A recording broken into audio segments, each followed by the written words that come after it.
So we just had like probably a podcast episode Yeah. before we even started about being a dad of sports kids and being coaches. And I'm happy to hear that you and I are not the only two that have had the same conversation. Yeah. Like I've had this conversation before with other dads. And so the interesting thing about anything that two men discuss together is I think that we always think we're the only ones out there that have this view or this problem or this perspective. And what I found just a year doing this podcast is that's not true at all. Like everybody kind of, but there's always those outliers, right? So we're talking about our kids being, their big dreams and their big ideas. And so your example was your son Trey wants to play college football. Yeah, that's what he wants. Yeah, he wants to do it more than anything. And he's 14. Else. He's 14. Yes. A lot of stuff can change between now and then. 100%.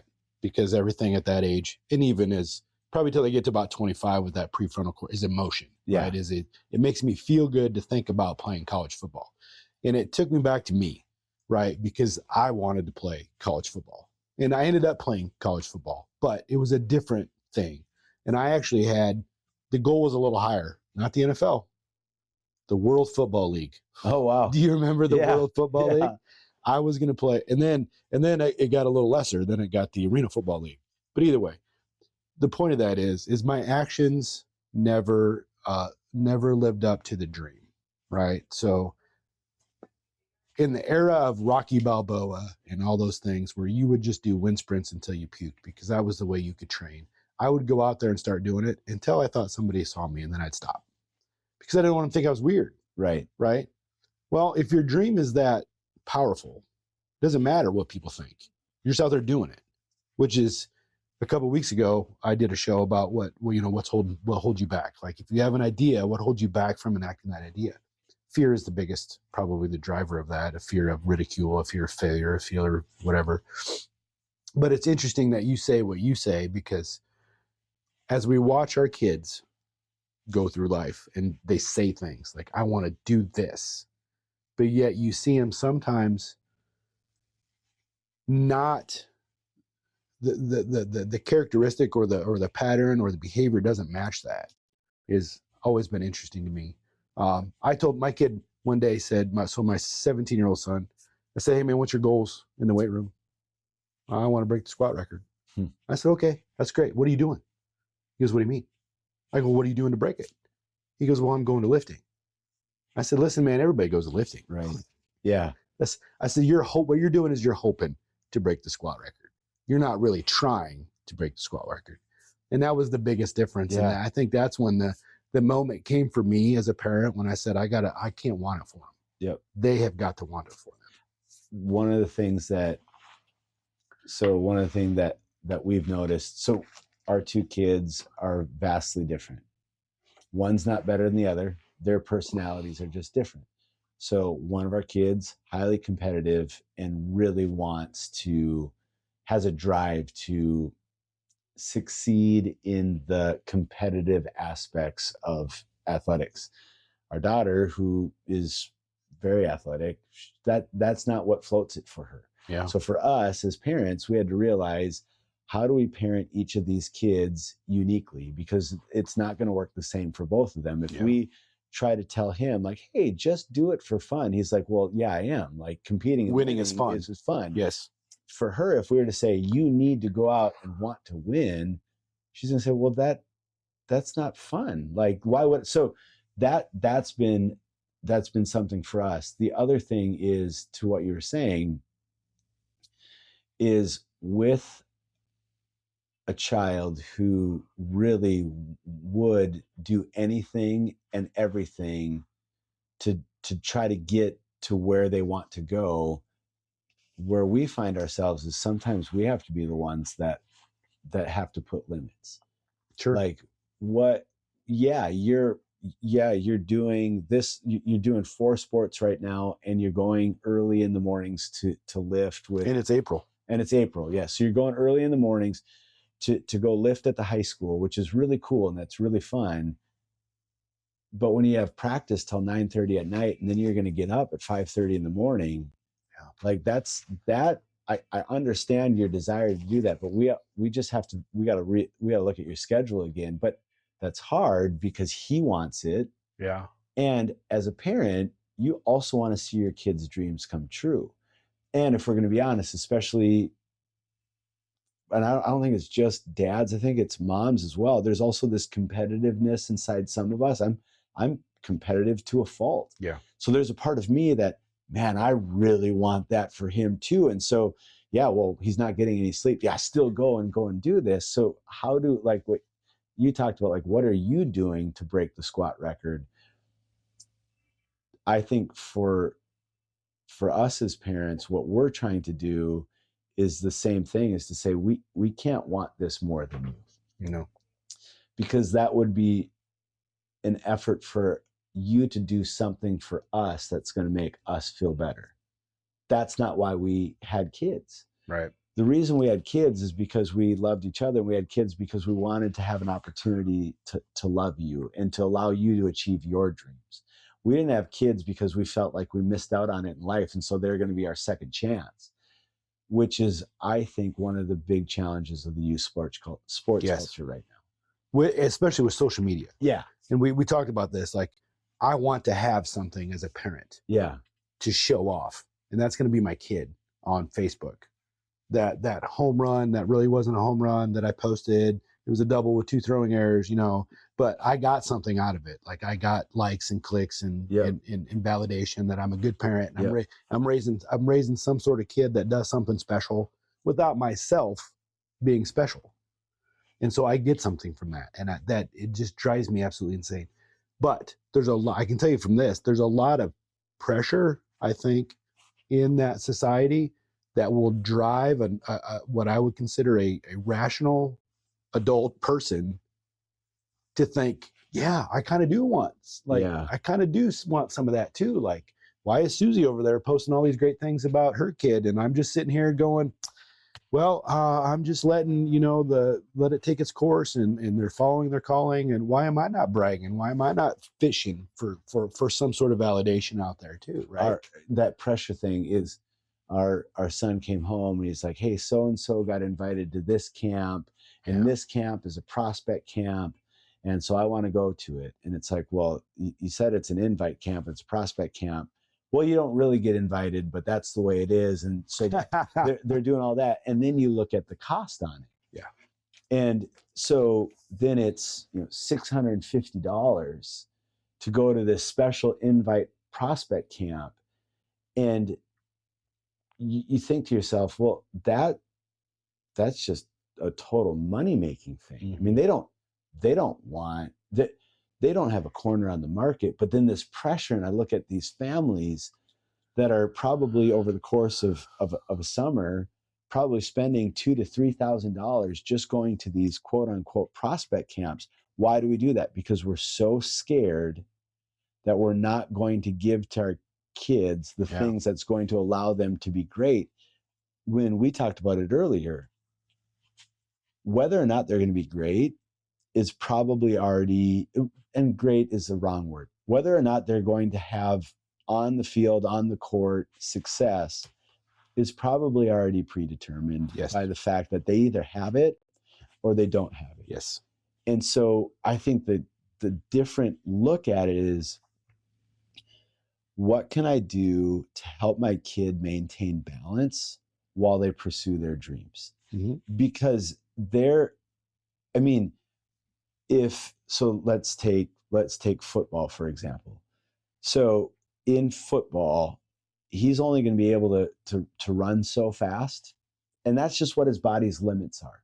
Now he can put the work in and get a little bit faster. That's going to help his top end to get as close to that limit that his body has as possible. But it's not going to move it. Like, he's not going to go from a 5-second 40 to a 4.2. Like, he might go from a 4, no matter how much work he puts in. No matter how much. It's just not going to work.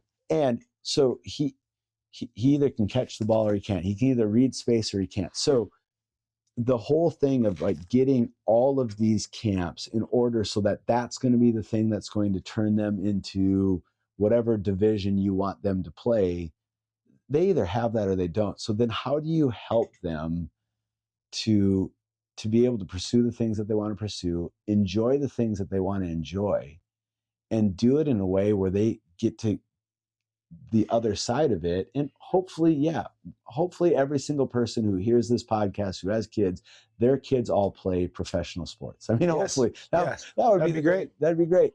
And then we could attribute it to the podcast, and that would be wonderful. But chances are, I've told our son, you have a way better possibility of getting your school paid for academically than you do athletically. Hands down. And it's not because I don't think you're a great athlete. I think you have some special athletic abilities. And I also know that the level that it takes to have somebody pay for your school it's pretty unique. So take care of the things that are going to... 1%ers. Yeah. Take care of the things that are going to guarantee the fact that you're going to get some of your school paid for in the classroom, and then just work hard, and then let's see where the chips fall. What I have learned through this so my oldest daughter is going to go to Southwest Minnesota State track and field on a scholarship. And she's super smart. Like, she's like, I don't know, way above anything that I've ever performed in my life. Right. But what I found through the recruiting process and through the financial, they would rather pay you academically and save that athletic money for maybe somebody else who doesn't quite have the grades, but would fit into their program really well or whatever. So that scholarship money is kind of like a budget. Like, if I can take it out of this budget and give it to you, and you'll still come up here and throw for us or run for us or play football with it, that's great. But if you don't quite have that part of it, I can take some money out of this budget. And so, like, schools will save money and give you more academically, which is why good grades are so important. Because the point I'm trying to make is that it doesn't matter how good you are in baseball or football. If you're also a very, very, very good student, there's going to be probably more available for you financially through academics, because NCAA can only give out so many athletic scholarships. And so if they're going to save it, if my daughter's really smart academically, they're going to give her academic money. But if somebody else is not quite performed as well, they're going to give them that athletic scholarship money, right? Right. And save one. Yeah. The other thing I think that it's important, and I think I would say, and through our conversations, you'd say the same thing. We probably get this wrong more than we get it right. And it's trial by error as a parent. You're always learning. And oh, sure. And I think the other thing so one of the cool things about Hope, where I work, is there's a lot of people that are connected to different facets of life. Yeah. So there's a person I was talking to not too long ago that works for a big college, and who is a part of their recruiting process for one of their sports. Was not talking to this person in regards to our kids at all. It was just a conversation. I thought it was fascinating, the conversations that this person must be a part of at the level that they're a part of it. And so I asked this person, like, so what are you guys looking for? And he said, you know what? We show up to a lot of games. We have people that show up to a lot of games. We have people that will show up to different things. This person said, we might show up to a sport that they play that's not the sport that we're recruiting that person for. And what we're looking at is not necessarily what they can do athletically. Yeah. We're looking at, when they don't know that we're there, how do they carry themselves? How do they treat the people around them? How do they treat the officials? How do they treat their teammates? How do they treat their coaches? How do they treat their opponents? How do they treat their success? How do they treat their failure? And I feel, as a sports culture, we've gotten so keyed in on, I need to make sure that my kid is the best at blank. And it's the physical attributes of, quote unquote, winning whatever they are a part of. And hey, if they're a jerk, if they're complaining to officials, if they have a bad attitude, if they don't listen to their coaches, if they are a jerk to their teammates, that's okay. Because if they win or they succeed or they're the quote unquote best physically, that's the thing that's going to get them the scholarship that everybody's looking for. When in fact, this person who does it at a very high level is like, actually, there are more kids that we turn down that are at the top of the top. But from a culture perspective, are pretty toxic that we would say no to because they just don't fit into what we believe Sure.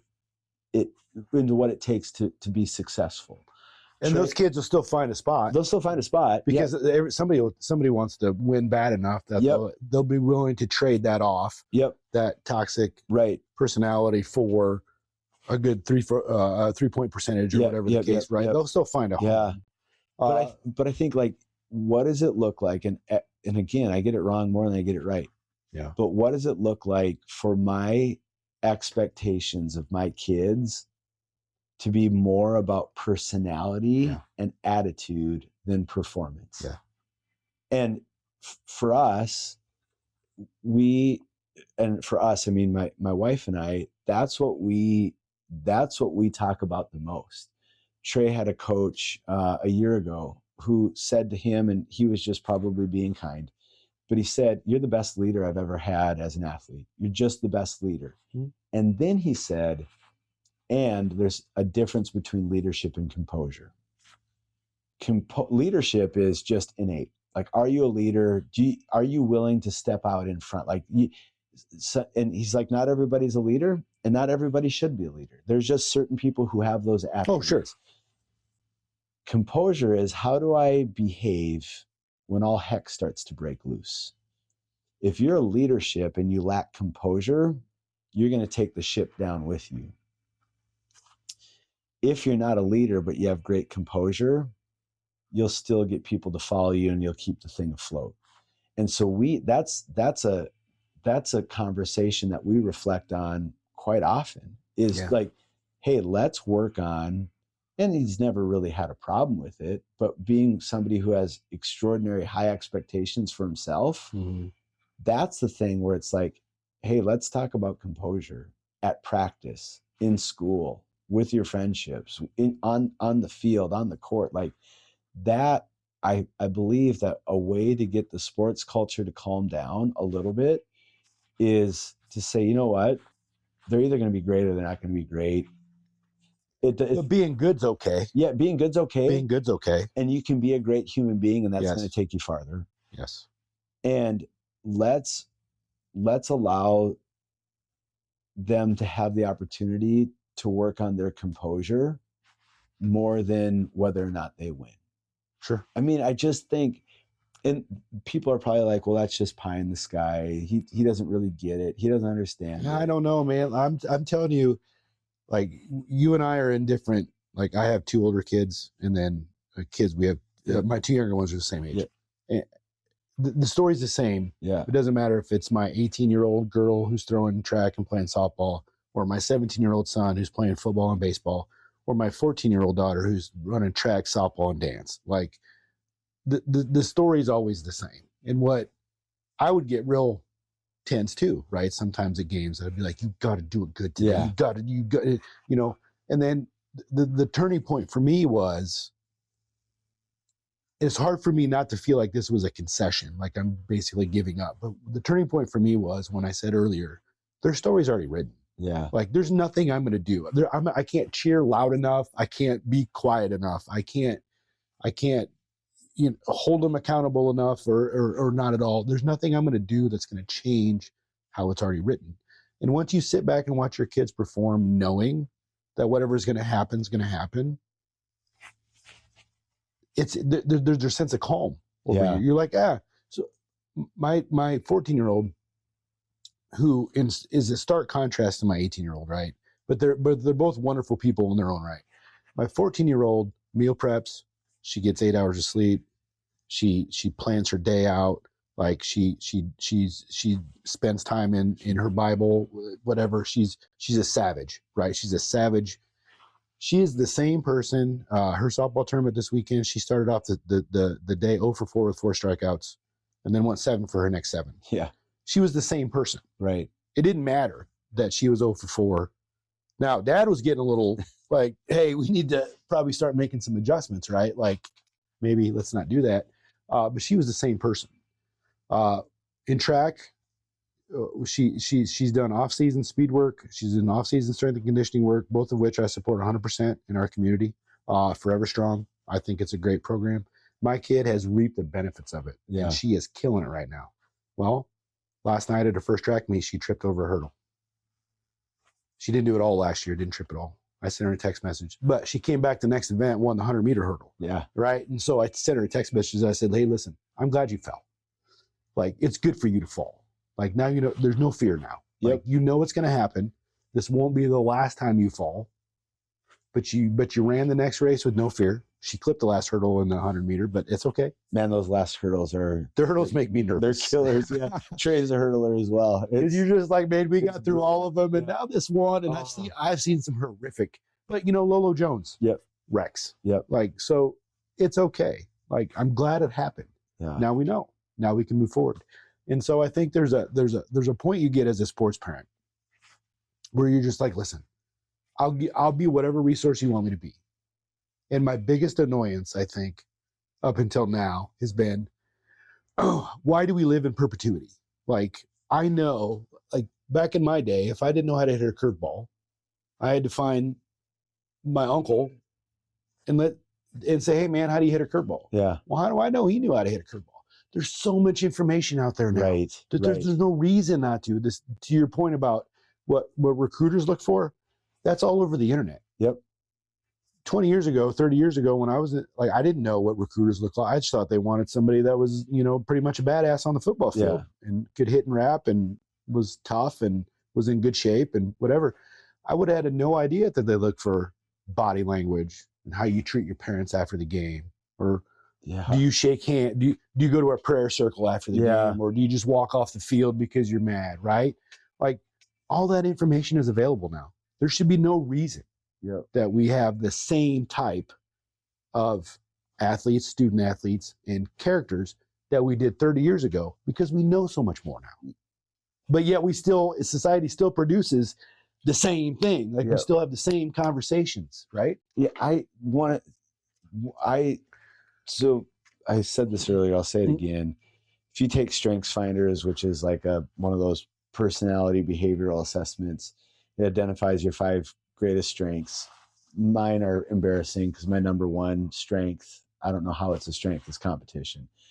Yeah. So what's really hard for me, and it's been hard for me my entire life, is it's really hard for me not to gear up when I feel like when something comes at me, I'm like, rather than being like, oh, my knee jerk, just instinctual reaction is, hey, it's time to go. Let's go pro. Yeah. Let's do this. And so when I played sports, when I was growing up, when I played sports through high school into college, all that stuff, that served me really well. Now, there are times where that competitive spirit, it doesn't go away when you quit playing sports. Nope.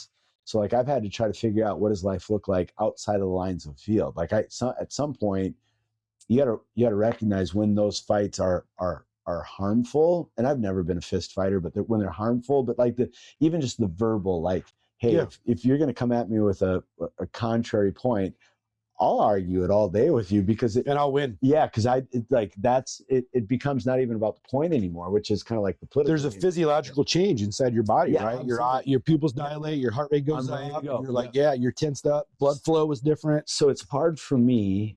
And I think a learning for me has been, like, when, as a sports parent, that competitiveness needs to go away. And it needs to, and I preached about this last year. My wife has a code word for me when she sees me watching our kid play. Like, if I start getting a little animated, she's like, hey, you're being a little spicy right now. And that's her way of saying, drop it. You're getting angry at the officiating. Just stop it. Like, it's not worth it. Like, really, this is, at that point, this is 13U sports, and you're going to get upset about a call on the. So my way of trying to combat that has been, I'm going to try as best as I can, as flawed human being, to be a parent with gratitude. So how do I be gracious to the opposing players? How do I be gracious to the coaches on either side, like our coaches, the other teams? How do I be gracious to the officials, to the referees, to the umpires? And how do so I've gotten into this pattern, and I wait until the season is done. And as soon as the season's done, so I don't do it in a way that anyone it would ever be perceived as, well, he's trying to butter up to coaches to try to get them to give more to his kid.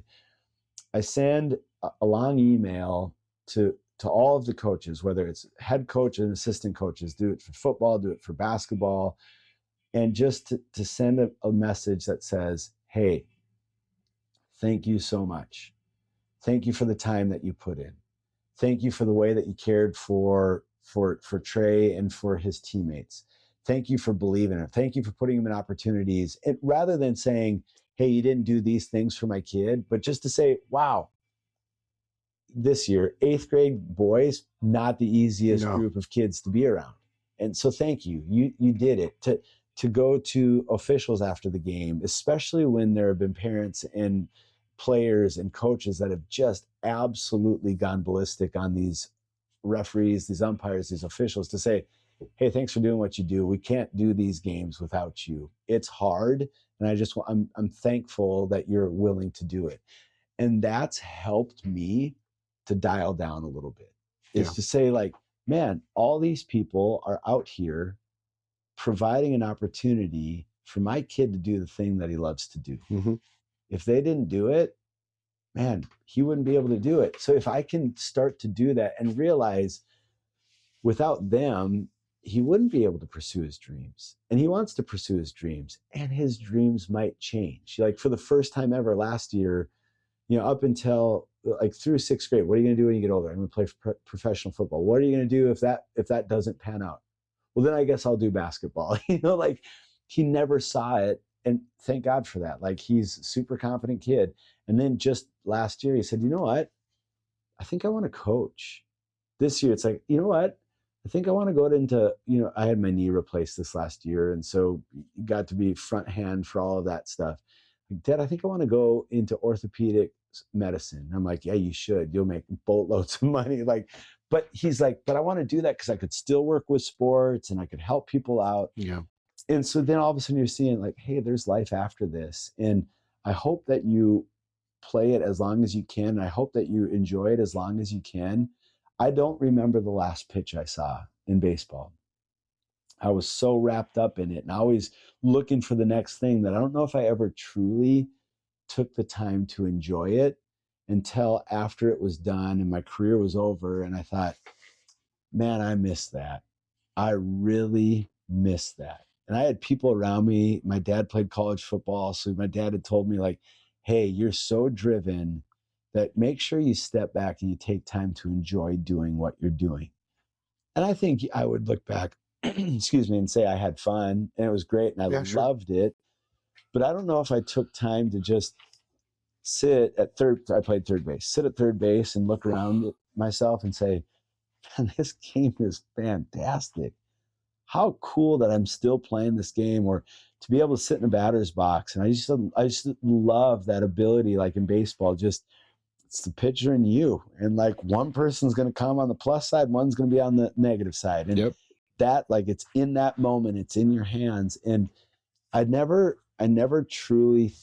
think I ever truly appreciated and slowed down enough to enjoy it. And that for me is like, how do we give that to our kids? But don't you think that's a normal thing, right? Like, because this is my struggle. It's the whole perpetuity thing. Please don't do what I did. Yeah. I've learned a few things, kids. Mm-hmm. And I try desperately sometimes, not so much anymore, to get my point across. It's like, listen, I've done it and I've seen it. Okay, here's what I don't want you to do because this is how it turned out for me. And when they basically just kind of fluff that off, and they don't heed that kind of warning, like as a parent, that's very frustrating. Yeah, I use the example all the time of wear a coat when it's cold. No, I'm good. Well, you're not good. And this is how I know you're not good, because I also thought that I wasn't good when I was 17 and it was 10 below zero outside. Yeah, I did not wear a coat, and you know what? I got cold. Yeah, I'm trying to prevent that for you.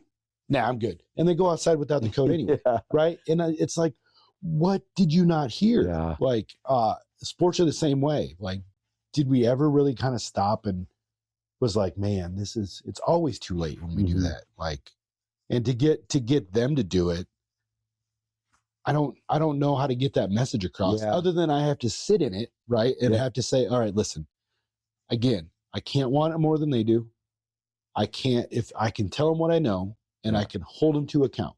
What they do with that information has got to be okay with them. Yeah. Even if it's not okay with me, as long as they're not putting themselves in danger. Right. Yeah. Right. Like that is them for them to decide. Yep. And as a parent, that is the hardest thing to do. Yeah. Right. Like when they're getting off the path, I just want to, but sometimes they got to trip and fall and scrape their knee to realize that maybe that ain't the way to go. Yep. And then come back. But what annoys me is I could have said, I told you so. Right. And you did it anyway. Like it used to take me 3 clicks to get to this webpage. Now it only takes me 2. Let me share that trick with you. Right. And then they're like, no, I'm good. What does that mean? No, this is free advice. At one of our kids' preschool graduations, and I'll never forget it. So like, it's not everything you learned in life you learned in kindergarten. This was preschool graduation, which says a lot about our culture that we do graduations for preschoolers. Listen, that's a whole different deal. My wife's a preschool teacher. Yeah. I think it's insane. Yep. But so when our kids were in preschool, one of their graduations, the preschool director said something, and it rung so true. She looked at all the parents and she said, hey, your kids' greatest successes, let them be theirs. Yeah. Their greatest failures, you got to let them be theirs. Yeah. And your job is to be with them alongside both of them, but don't allow their success to be yours. Don't claim it. Don't allow their failures to be yours. Don't claim it. Walk through them with that. And I feel like one of the things, and you alluded to it earlier, and you didn't even allude, you spoke to it directly, is we want to take their success and their failure, and we celebrate their success like it's ours. Mm-hmm. And we bemoan their failure like it's ours, rather than saying, hey, they're a kid, and when we were a kid, we had some successes and we had some failures, and we learned along the way. I'm going to point the needle completely off of myself, off of you, so that people don't think it's two people sitting with each other that are talking about how much they figured it out, because neither of us have said that we do. There is a coach in Trey's life who doesn't coach him directly right now. He coaches at a higher level. So someday Trey would hope that he would coach him. And this coach is also a parent. Mm-hmm. And this coach actually played their sport at a Division I level. And that coach and that parent is the most low-key, laid-back, enjoys being a coach and a parent, and is really not anxious about how his kids perform. Mm. And I marvel at it. Yeah. And I see him being able to celebrate his kids wherever they are at in their own personal journey without having to try to make them great, to speak their greatness into existence, and to just allow them to be them. And I've asked him many times, like, hey, because he is actually coaching one of his kids right now, and his kid is great. Yeah. It's great. And I've asked him, is that really hard, intense? He's like, every so often I get nervous while they're doing what they're doing. But he said, but I also just allow them to have their moment. And at that point, I'm not a parent anymore. I'm just a coach. And I've watched him, and is he perfect? No. But I think he does it really well. And I think part of it comes from the fact that maybe it's because he played at the highest level, outside of professional.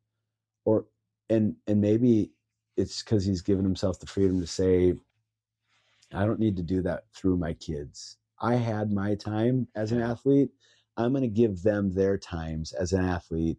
And my interactions with them isn't going to be based on whether I think they're succeeding or failing, whether I believe that their current coaches are succeeding or failing.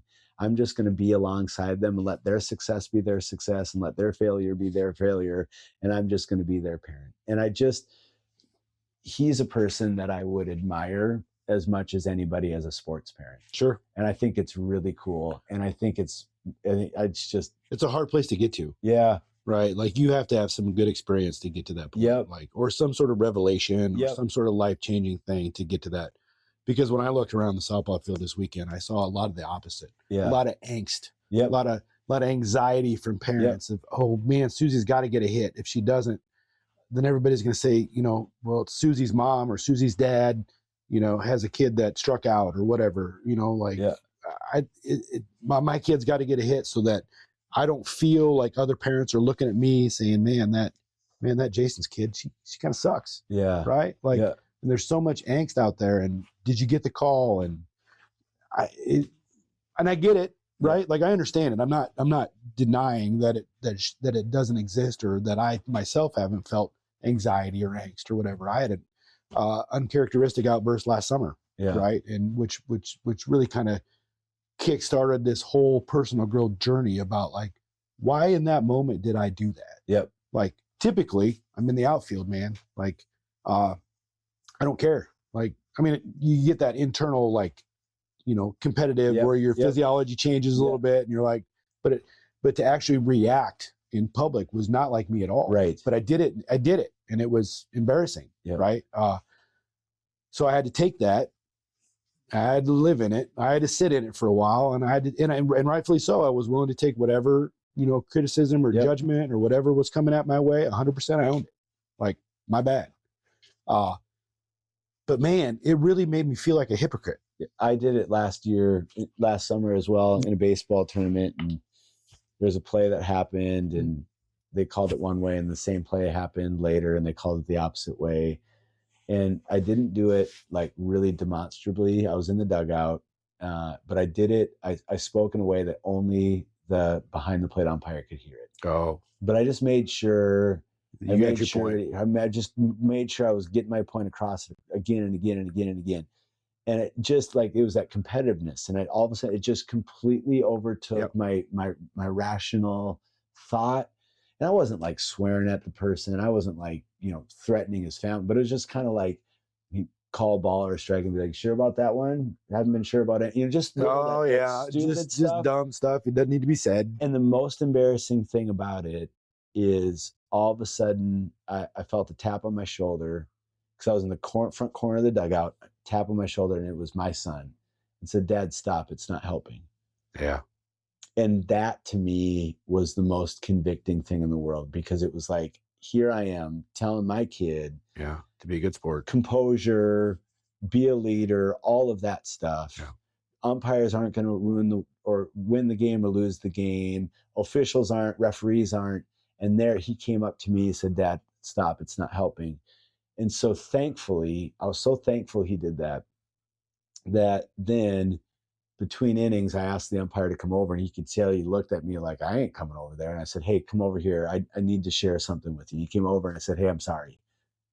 I completely treated you like an idiot. I'm so sorry. That was on me. Yeah. That wasn't on you. And he said, wow, I don't usually have people apologize like that. And I told him, I said, you want to know what the most embarrassing part of that is? He said, what's that? I said, you ever heard of Lutheran Church of Hope before?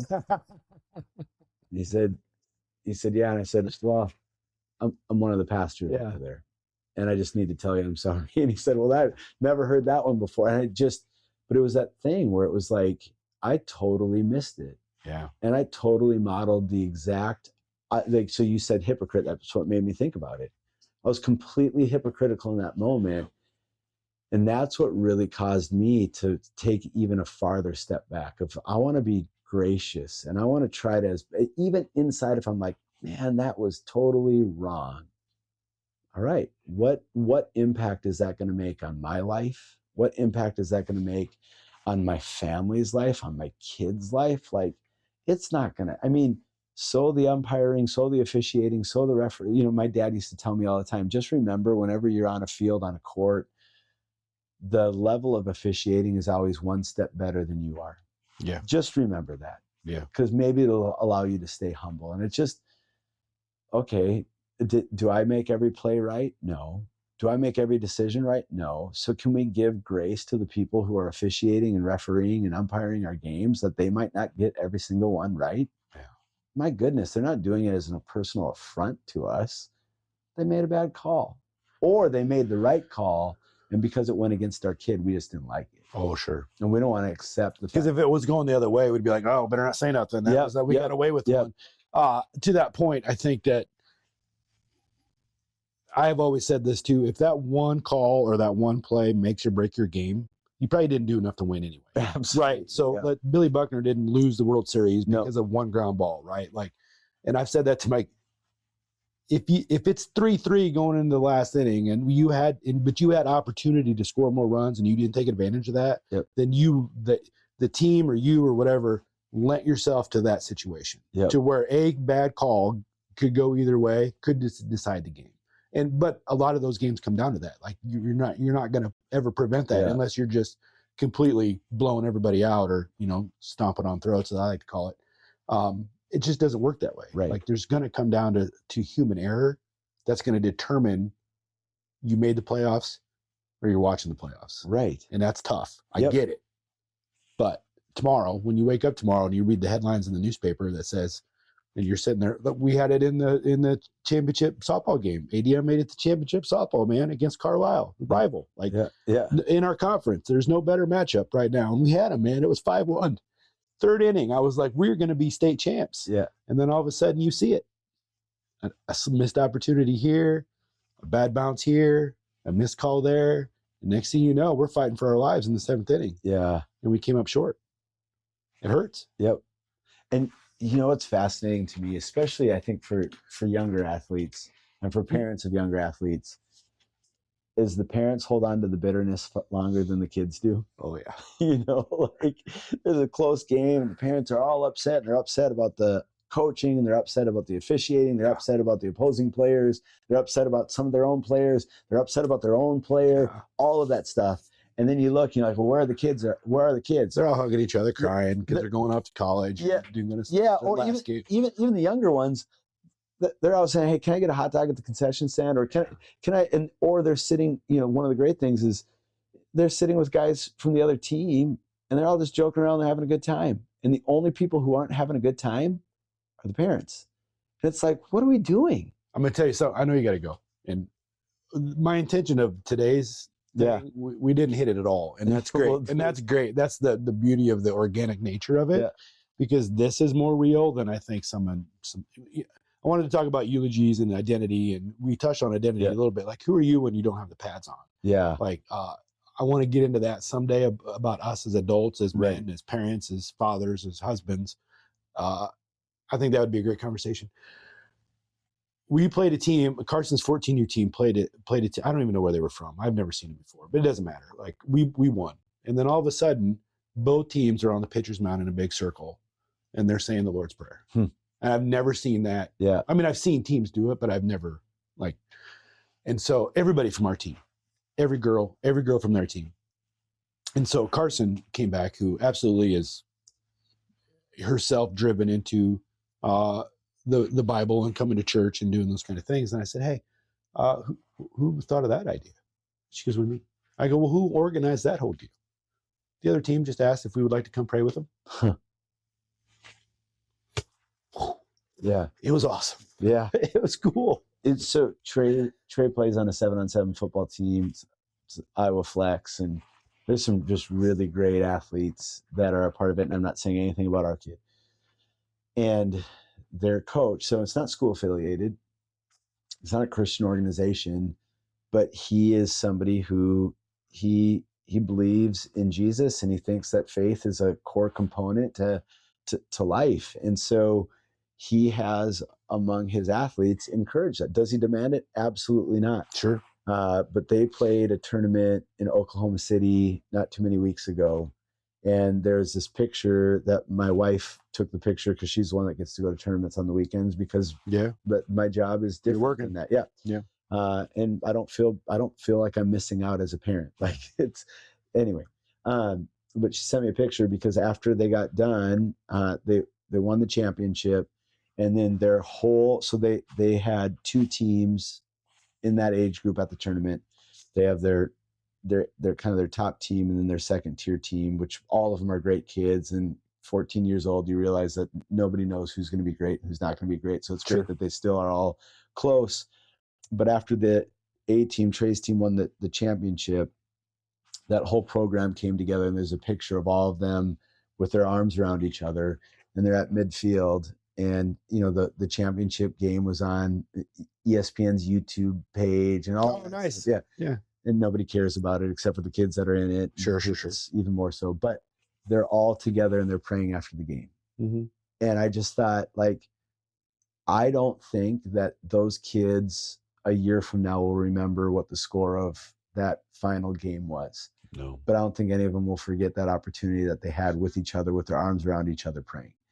And that's the thing to me that is really cool, is when you see humanity take back a hold of something that's kind of in some ways has gotten out of control. Yeah, for and there's sure. really good stuff that's happening. And there's a lot of, it's interesting that you talked about that experience, because I see a lot of faith expressing itself back in sports in a very demonstrative way, and a very healthy way, not like opinion based or like separating one from the other, but in a very galvanizing kind of like unity way that faith has really gotten a hold of a lot of athletes, and it's really cool to see. Yeah, for sure. Yeah, it's pretty fun.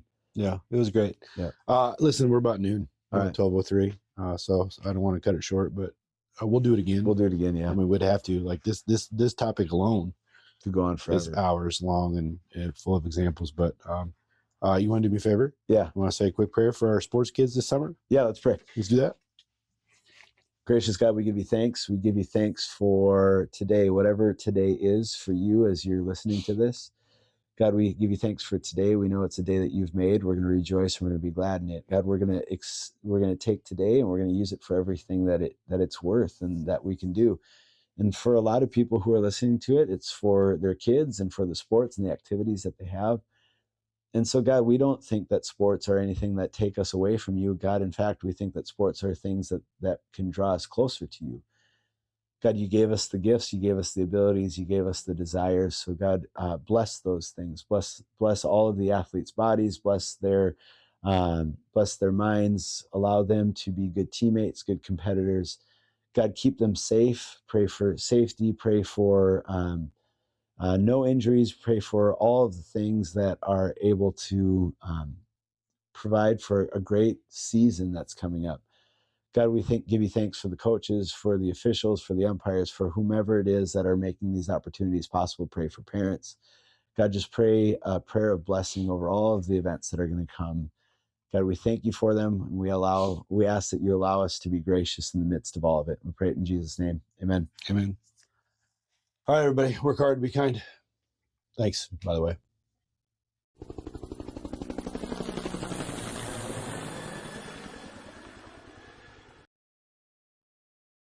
Hey guys, thanks again for listening to another episode of the Shift Change Podcast.